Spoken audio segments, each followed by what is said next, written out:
All right.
I want to say thanks to my friend John for passing that quote along to me.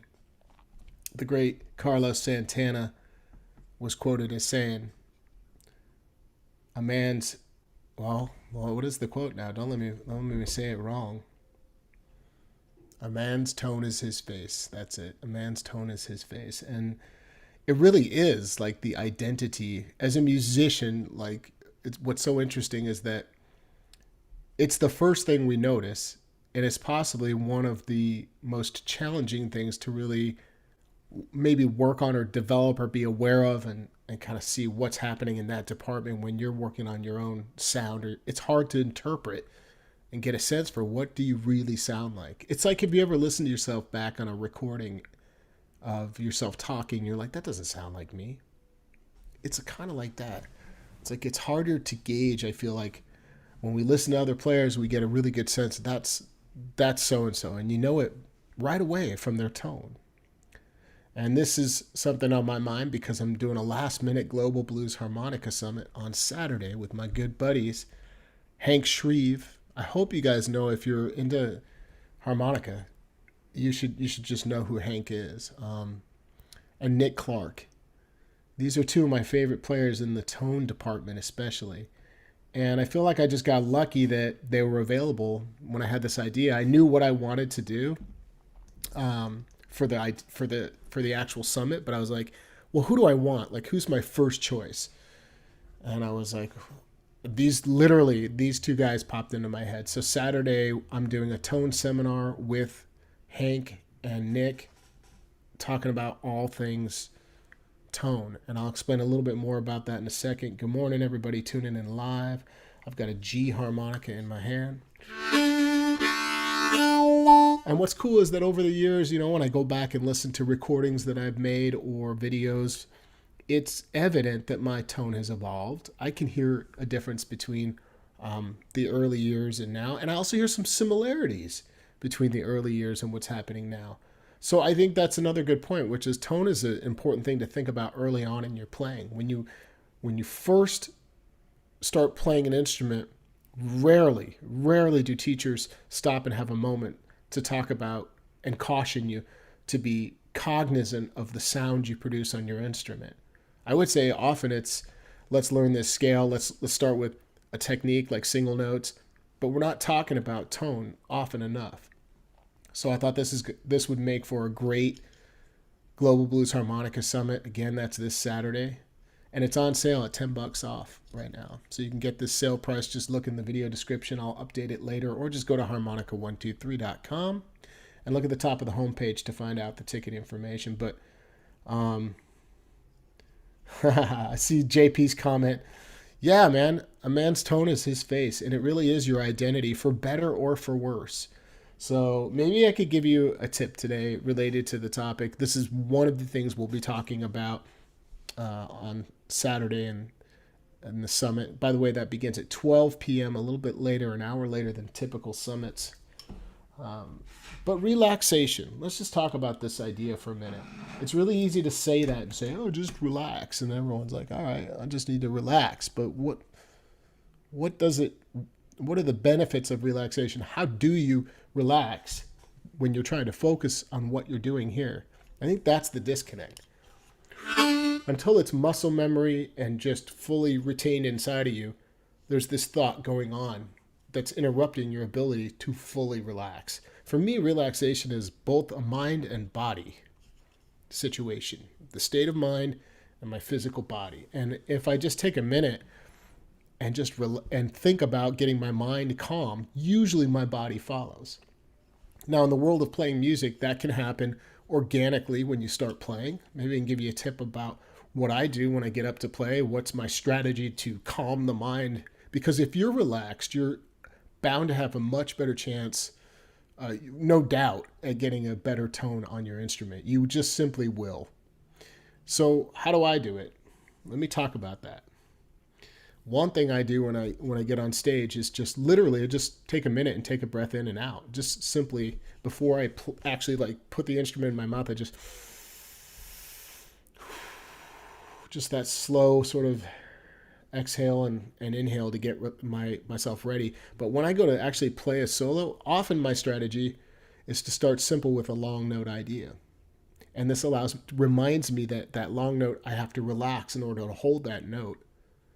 And I'm usually engaging in that strategy out of the gates. I don't think I do that every time, but I know I'm cognizant of the fact that it's something that I've used many times before. If you just take a minute and slow down with what you're doing musically, that'll help. Yeah, man, it's going to be a great. I see the comment about Nick Clark and Hank and Ronnie, one package. Yeah, and let me explain what we're going to, how it's going to run actually really quick, and I'll get back into talking about tone for a sec. But all three of us are going to be in this Zoom webinar platform on screen at the same time. Instead of doing individual teaching sessions like a lot of the summits have been presented, we will stay on screen together the entire time, and I'll conduct a conversation with the group here, with Nick and Hank and I, where I propose a topic or a question that we all can give an answer on and provide our own unique perspective. All right, so these are things like, let me give you some of the things we'll be getting into. Well, first of all, I think we'll spend a little bit more of a decent amount of time talking about how to develop just the general approach to getting the best tone possible. What do each of us think on that topic? The other thing would be, and there's a lot, that encompasses a lot. So that might take up 20 to 25% of the summit. Just that discussion is detailed. But then there's all the related topics, such as your questions. There's a Q&A. So if you're having issues in the tone department or you want to improve your tone, we want your questions to help steer and guide the day. So we'll use those questions to feed off of. But things like this, consider the following. Hand technique. Hand technique absolutely is a way to shape tone, but not only that, it can be in the way sometimes. So you have to consider how you're using your hands and when you should be using your hands, if you should. Hands are interesting, and not only that, but connected to that is like mic technique. I think about like acoustic versus amplified mic technique, how different they are. So once you can get a good sound, you're bound to get a good sound through a vocal mic or amplified, but there's technique involved to accompany your natural tone to make sure that people can hear what you're really doing. We're going to talk about dynamics. I want to talk about mindset a little bit, and it goes along with what this relaxation topic. Embouchure, your connection, your relationship to what type of embouchure you use. Are you a pucker player? Do you tongue block? Things like that. And how does that play out in the world of tone? So we might have to have a little discussion on the best practices for getting the biggest possible tone as a pucker player versus a tongue blocker, or maybe you do the tongue curl approach or something like this. And so those are some of the things. There's a few others, but I'm really excited because honestly, there's no better players that I can think of that I would have wanted to have in this session than a guy like Hank and Nick. They have tremendous tone. Not only do they have big tone and a big sound on the instrument, but they have a way of shaping it and varying their tone more than the average player does, in my opinion. Nick Clark's a great example of this. He's super dynamic with his playing, and he's really into coloring and texture, which correlates directly into the conversation of intentional tone, let's say. How you use tone in different ways and how you can change it with that, again, intention of creating a new sound and communicating something different. So I think it's going to be really cool. What am I missing in the chat? The best tone players of today, some of my all-time favorites are the guys that we all know probably, like Charlie Musselwhite, Mark Hummel, Kim Wilson, Dennis Grueling has a great sound. Jason's got his own unique. Everyone's got their own sound. For better or for worse, you have your own sound. But what's cool about tone is that it's often dictated by your attack and approach and style too. There's a reason that like Jason Ricci has his sound, right? He's got his own sound, but it's often based on like his approach and his attack. That'll influence that. Kim Wilson's a great example of a guy who's so dang relaxed when he plays. He just seems like he's up there just hanging out under a tree smoking a cigar or something when he performs. I mean, he's energetic, but it's so effortless, and it comes through in his tone. One thing that's really cool about tone is that there's this thing, the idea, in my mind at least, that when you can produce your tone consistently across the board, no matter what you're doing on the instrument, no matter where you are on the instrument, you're really getting somewhere. Because it's the tone that people are going to remember you by. It's your sound. Who else do I really love out there today from the tone department? There's so many guys. Steve Geiger is a great example of that big Walter kind of just huge, thick tone, big fat tone. Joe Felisco's probably got the best tone on the planet. If I had to pin somebody down, he's one of the very top guys that comes to mind. I got a story about that to share with you. Yes, this event is recorded like all the summits. I will record it, so if you cannot attend it live, you just simply watch the recording. You get that right when it ends. It goes to your email. So here's my Joe Felisco story. The first time I met Joe Felisco was in Dallas, Texas at a spa event. I think it was the very first spa event. That's the Society for the Preservation and Advancement of the Harmonica. This convention, again, was in Dallas. That was my hometown for a while. And so I got to meet him, and long story short, we were in the Blues Jam circle in the hotel playing. There's like literally like 40 players in a circle with multiple layers of circles listening, and like he would point to somebody and then they would take that next solo, and then when they're done, etc. If you've ever been to this event, you know what I'm talking about. Well, Joe took a solo. First time I ever heard him play, my world completely stopped. It stopped in the same way when I first heard harmonica played live for the first time. Everything dissolved. Like my world went blank, and just everything was focused on what Joe was doing. And he was playing totally acoustic. His sound on the harmonica, if you've ever heard him live in person specifically, is like literally 10 times bigger. It's larger than life. It's like 10 times bigger than the average good tone that you might hear. It sounded like a tangible moving force in the room. Like it floored me. And I've been trying for years and striving towards that big sound. And I know a lot of it has to do, in Joe's world, with tongue blocking. So yeah, like I'll never forget that. I can see the room, I can see the hotel, and I just remember having that moment, like, is that really coming out of his instrument right now? Am I here? I had never heard harmonica sound like that. Still haven't to this day. All right. Might get back to some of the other players I like out there. Nice one, Jerry. If you're feeling the resonance in your head, you're on the right path.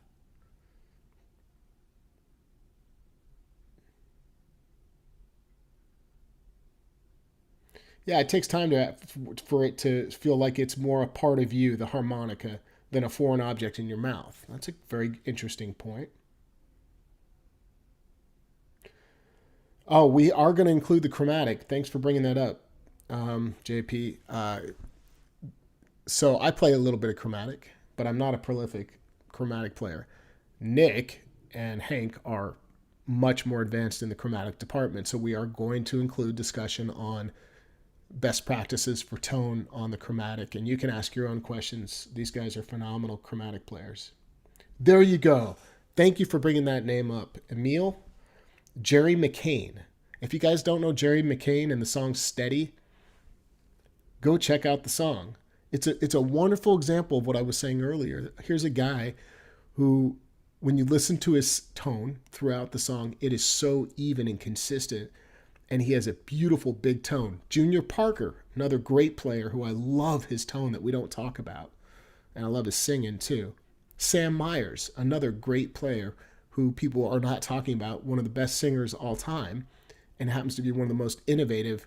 If you dig and listen to all of his harp playing, dig into it, you'll find that he just absolutely had the most creative phrasing and coolest tone ever. Sam Myers. I mentioned Gary. Oh, no, I didn't mention Gary Smith. Gary Smith, a West Coast player, another tremendous tone. This comes from that old school. What do I think about a Fender Pro Junior? I don't know enough because I have very little experience with the amp, but I think a lot of harp players talk about modifying it a little bit and they like the amp. But I don't know enough about it because I honestly, I've played a Fender Pro Junior, but it's just been forever. I think by what I recall about the Fender Pro Junior was it could be shrill unless you mod it a little or really pay attention to what speaker's in it, maybe swap a tube or two, but I think that could work as a decent starting harp amp for sure. Anyone who can make it sound easy are usually geniuses. Well, there's some truth to that. Butterfield, there's another great guy, which is another topic on the list. I don't know if I said it or not, but emotional tone, or at least thinking about how your tone can be influenced by emotion or lack of it. Emotion's a powerful thing that it's hard to talk about, but I know for sure that in my own experience, I was able to get higher level techniques to come to me by focusing on emotion first. And that may sound like absurd to some people, but it was very real to me when it was happening. I couldn't get certain things to happen. Vibrato was one of them. And I threw away all the ideas of the mechanics and the technique of what I should be doing to get this to come out right. And I just focused on emotion, and it came to me. And then emotion's a powerful thing. It can help us really hyper focus. Tumblock or puckering? I say both. I mean, I use both.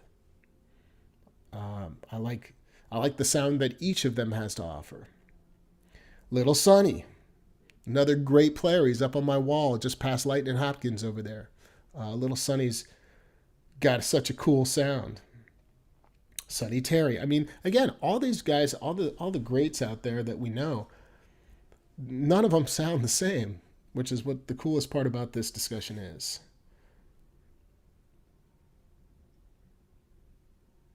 Yeah, there you go. Butterfield is a great example of emotional tone, or certainly a guy who played with emotion first and had the chops to back it up, but that carved out a space in the tone department, if you will. I also I love Charlie Musselwhite's sound. If you listen to like Charlie's early tone versus his late tone, if you listen to James Cotton's early tone versus what he developed later in life, equally interesting, but it did evolve or change a bit and became a little more mellow or uniform. It has a different sound. Like, so you think James Cotton was one of the most passionate, powerful players ever.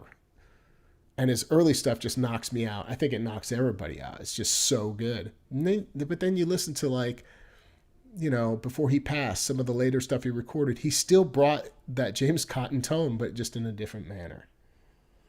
Saludos desde Mexico. Right on. Thanks for joining and tuning in today. We're talking about tone. Look who's in the building. Hank Shreve. Yeah, Delbert McClinton does have a really good tone. But no one talks about Delbert. Mad Cat rolling and tumbling. So Hank, I don't know how long you've been here, but we've been talking about the summit coming. If you guys are not already subscribed to Hank's channel, please subscribe to Hank's channel. He puts out some cool videos, and he's just a phenomenal player out there that you should be following and listening to and learning from. He's also got some great recordings, so check those out as well. Well, that's a fair question, Jerry, and I'll probably get into this with Nick, and that's a really good question, actually, with Nick and Hank in the summit. How much can tone be upped with the pedal and amp? I would just tell you this. In general, loosely speaking, if you don't like your acoustic tone, you can't you can only modify it so much with gear. Make sense? What goes in comes out, or whatever the saying is.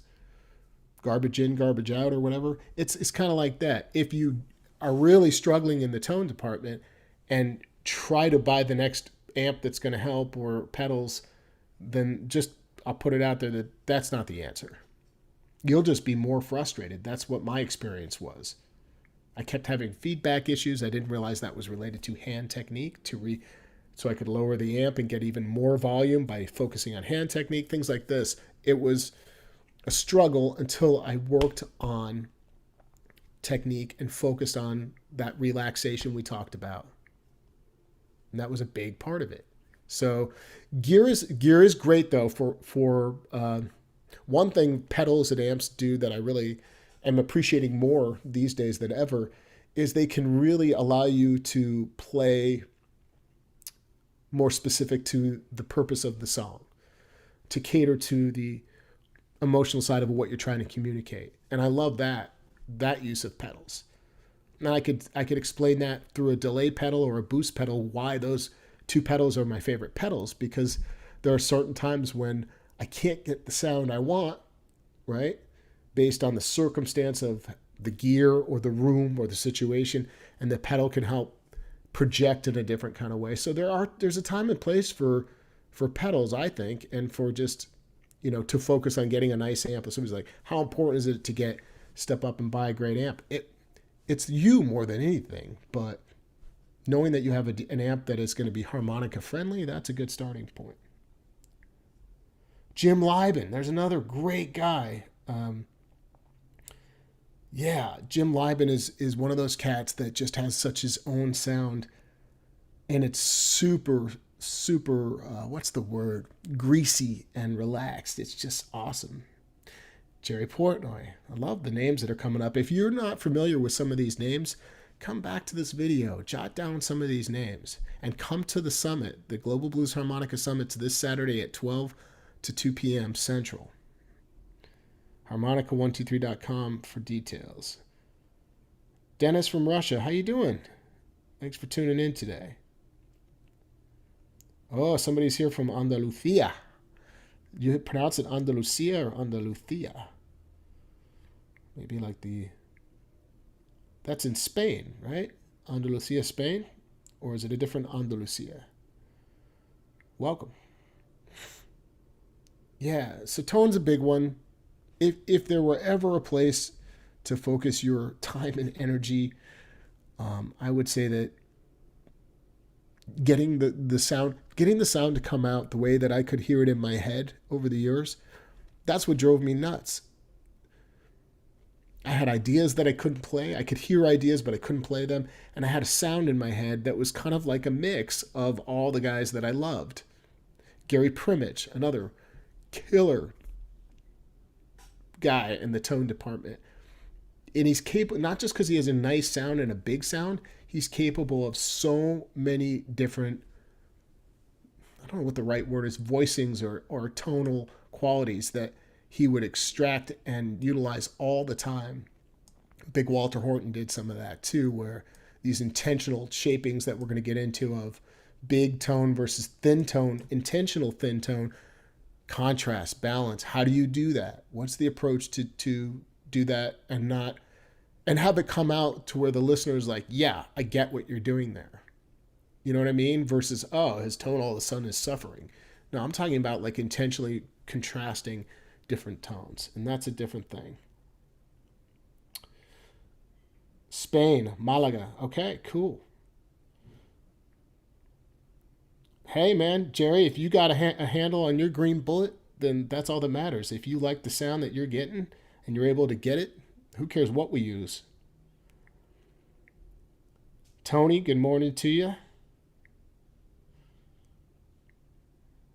I really appreciate everybody tuning in this morning. I'm so excited for this summit on Saturday, and I hope you'll join Hank, Shreve, Nick Clark, and myself. We're going to have a grand old time. And it's on sale. So you might as well just grab it while it's on sale if you think you want to go. Hank says, Tony, I love the Welsh language. So beautiful. Yeah. Well, the reason you think your tone sounds great under a bridge rather than your kitchen is the reverb effect. It's echoing, Evan. You get that echo from the tunnel or under the bridge, that area. Same thing as a stairwell, that reverb, that natural reverb. So it just fills out the sound a little bit more and helps it carry differently.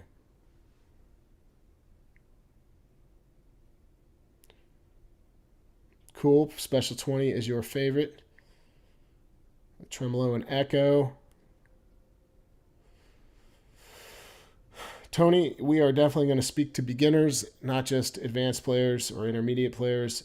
It's a discussion from the ground up for me always with classes. Like, if I'm presenting something, whether it's high level or not, I have to assume that somebody out there needs it explained from the basics and up. So I always teach from that perspective regardless. Because even advanced players often are missing little pieces of foundation. So,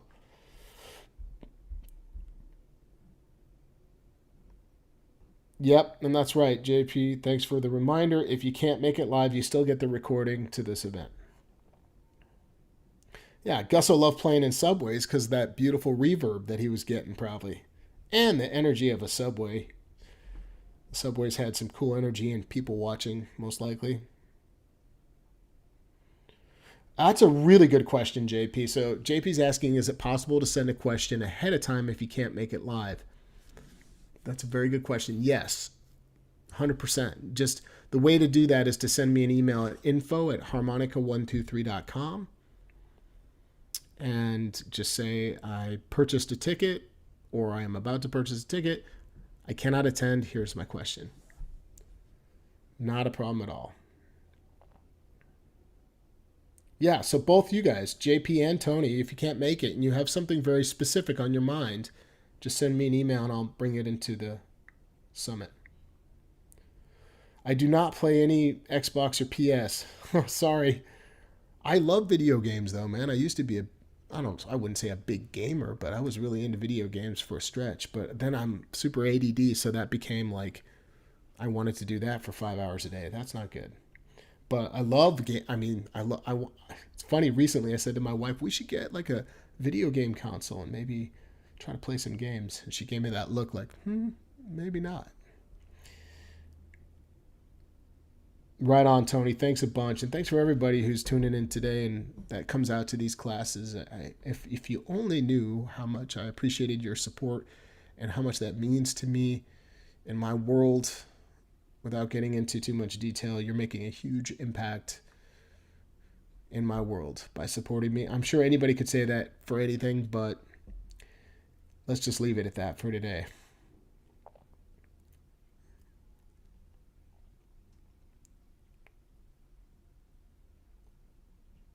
I'm not sure I totally understand that last question. Um, does location matter? Give me a little more insight on that. Well, they got wives have our best interest. They do, man. Well, let's just put it this way: I wouldn't be doing all of this with you guys and focused full time on making my living, teaching harmonica and performing, doing all the things I do in the harmonica world if it weren't for my wife. She's the one that pushed me.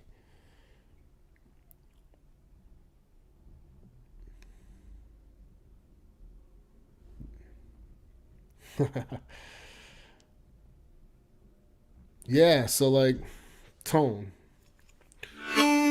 relaxation. That was the tip I gave today just to bring it full circle. Focus literally on relaxation. And when you do that, maybe you can look up some YouTube videos, some basic guided meditation, or something that allows you to get your brain to come down a notch so that your shoulders come down and your neck's relaxed. And relaxation is just a wonderful way to start the process of developing good tone and being aware of what it is what you sound like and what you're actually communicating through your tone.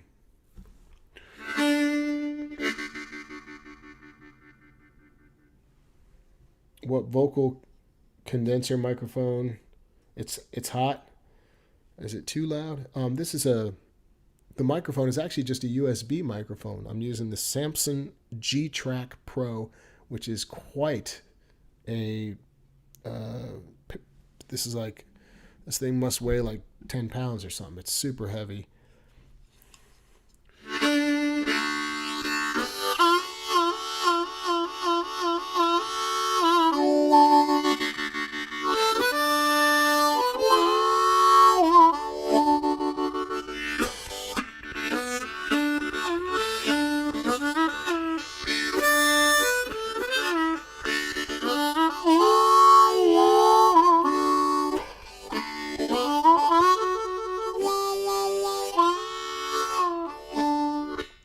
And it's funny because when I think about, I'm just as I'm playing this came into my head like over the years, people have often said to me, like at a gig, you look like so relaxed on stage. In fact, sometimes you look like you're about to fall asleep or something.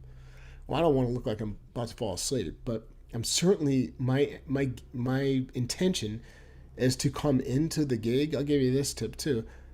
This is just me, maybe, but as low as possible energy wise. That's been my strategy over the years. Literally, that's when I say low, I just mean like as relaxed and seemingly down, just really even and just.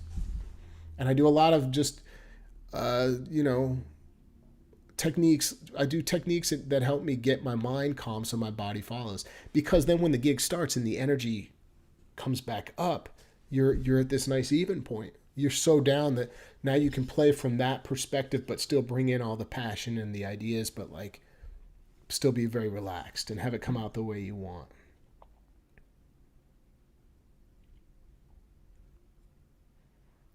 I will say hello to my wife. Yeah, if you play from the heart, tone must sound better. I agree with that, but I will say that my frustration early on in the tone department was that I always played from the heart first. This is evident from like if you've seen my early YouTube clips. It sometimes can get in the way if you don't learn how to relax and you don't learn how to slow release that energy and you don't work on technique that can allow your tone to shine, you know? It's all a vessel for communicating your sound. So, yes and no, absolutely. If you play from the heart first, you're bound to get a better sound. I agree, but I also think that it takes time to mature that and relax with it. I agree with Tony's comment. Hank, you're playing on that video you just put out was killer. Somebody just brought a green bullet mic. Cool. Be careful of the cord where it goes into the mic. If you yank it too hard, you'll have a messed up. Just be careful not to step on that cord. Always take the cord when you're playing and wrap it up above your shoulder. Okay? And then don't have it hanging in front of you. You'll step on it and you'll yank that cord. I've never seen Dune. I know that name. And I don't know what my favorite movie is. I'm not a movie guy and I'm not a sports guy. I almost have no interests or hobbies outside of music and really good tequila. If you want to make my day, you can send me a bottle of really high-end tequila like Fortaleza or Don Fulano. You don't need to send me anything, but like I don't have hobbies, interests, almost anything outside of teaching music, playing, teaching, and drinking good tequila. Well, I might have one other. Uh, what do I think about John Popper's playing? Somebody retracted that. Eric, are you okay if I just touch on that? It's a fair question. I think John's a good player, man. Um, I think he's got a cool sound. In fact, he was a big influence on me. If it weren't for guys like John Popper, to be honest, I I might not have. It was guys like him, and who else was I really into early on? He was one of them. I just couldn't understand. I couldn't play anything he did, you know. But he's got a cool sound. He may not be my favorite player today, based on how my taste in music has shifted. But I also found Sonny Boy and Little Walter early on too, and then it was like game over. How do I feel about the Pentaharp? So far, I'm very much enjoying it, and you can see that in some of the videos I've posted. Um, yeah, I'm enjoying it, especially for playing the relative major and playing the minor of that in 10th position. So like on a C minor pentaharp, using it for E flat major and E flat minor. Two slightly different scales, but yet they share a lot of the same notes in the bottom, a lot of draw notes. It's not very hard to play. Hank, I have not dabbled much in the mezcal department. I'm not into smoky stuff. And from what I understand, it's a pretty smoky thing. Not into that like chipotle or anything smoked stuff doesn't speak to me as much. But hey, to each his own. We got to get together, man, in person soon, and maybe we can share a glass. Mezcal makes me sound awesome to me. Yes, well, yeah. Cool, guys. Really good to hang with you this morning. You guys are my early crew here, people that actually are up. You know, in fact, for you, Hank, it's really early, man. It's like 7:30 there right now, isn't it? Ah, you like it more for cooking. I see. Fortaleza, one of the best tequilas out there on the planet, man. Fortaleza, yeah. Andy Just, if you don't know Andy Just, he was a big influence on me. He's like a rock blues harp player. He has a great sound, and he's just a monster player. Matthew, this is a good way to wrap up our session today. Listen to me carefully. Matthew says, I struggle with feeling like I'm a bad player compared to other people. Don't compare yourself to anybody. Don't. Don't do it. There's no point to it. You're not competing against anybody but yourself. And really, it's not a competition. It's not a race. It's always about the journey. It always was for me. I had no long-term goals to be a harmonica teacher or to become the best harmonica. I was doing it purely because I loved it and it made me feel good, and I just kept doing it every day. And that's it. So don't compare. Be inspired by those people that you are now comparing yourself to. When you hear them, let that be inspiration and motivate you to kick your butt into gear and just, do it because you love it. That's my advice. Yeah, good quote, Tony. Comparison is the thief of joy. And it really is. And I know it's hard. It's easy to say that, and it's harder to not do it, because we all probably are guilty of that. I absolutely was a little guilty of that. But eventually I was just like, this is me. This is my path. This is a personal thing for me. I just can't emphasize it enough. You do this because you love doing it. That's the secret. That's the secret to evolving. You're just passionate and you love what you're doing, and you keep doing it, and you've eventually learned a little bit more and a little bit more. Because I remember over the years hitting points in my playing where I was like, well, that's it. I'm not getting any better. This is just where I'm at. I distinctly remember that. And I kind of cut myself off in that moment of time in my learning. It was like I'm putting that barrier in front of myself by telling myself that's it. And I remember it in my head. I remember saying that more than once, like being frustrated because I couldn't get X, Y, and Z techniques to come out, or couldn't get a certain sound. Just keep doing it because you love it, and eventually these things will come to you. You just have to trust the process. It's hard to get your tone. Well, don't go for my tone, but let it inspire you if you like the tone, Eric? Like, just let that sound resonate in your head, and find all the players that sort of really do it for you, that you're like, man, I just love that sound. And just keep that at the forefront of your mind when you're playing.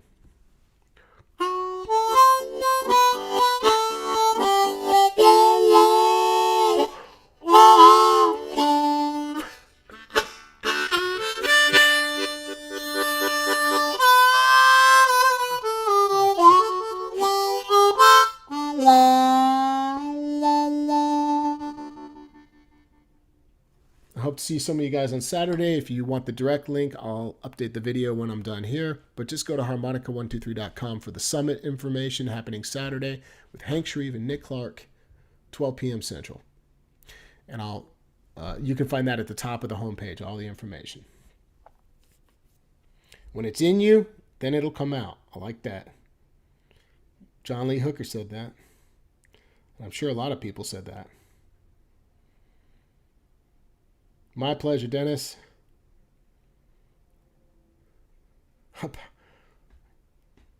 Yeah, Tony, so don't do that. It's a major barrier. You're right. Just focus on the opposite. Celebrate your accomplishments and focus on the joy you get from playing. Period. The end. Don't get too caught up in on that stuff. It really will bring you down. I'll work on some lessons for the Pentaharp. I was planning on doing a Pentaharp class.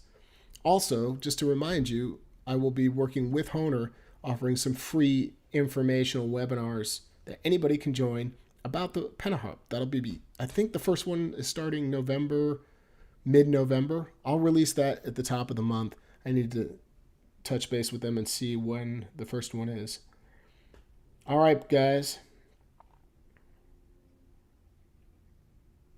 Cool. Keep developing your own tone. I like that. Well, this is actually a G today. Wasn't I just playing a G? Not a low F today. But yes, I do love the low F, and I do tend to play that one a lot. I'll see you guys soon. Thanks for being here this